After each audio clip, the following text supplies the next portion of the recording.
ನಮಸ್ಕಾರ, ನೀವು ನೋಡ್ತಾ ಇದ್ದೀರಾ ನ್ಯೂಸ್ ಫಸ್ಟ್. ಸುದ್ದಿ ದಿನಕ್ಕೆ ಸ್ವಾಗತ. ನಾನು ವಿದ್ಯೇಶ್ರೀ.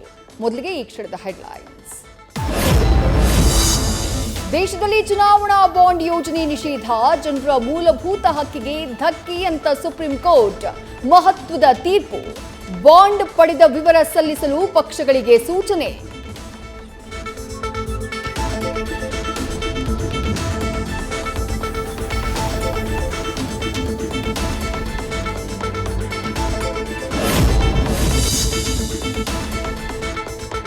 ದಾಖಲೆಯ ಬಜೆಟ್ ಮಂಡನೆಗೆ ಸಜ್ಜಾದ ಸಿದ್ದರಾಮಯ್ಯ.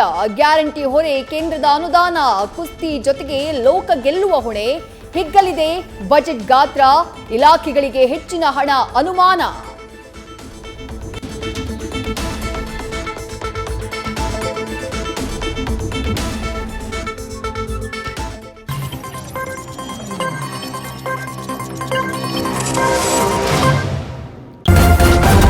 ನ್ಯೂಸ್ ಫಸ್ಟ್, ನಿರ್ಭೀತಿಯಿಂದ ನಿಮ್ಮ ಪರವಾಗಿ.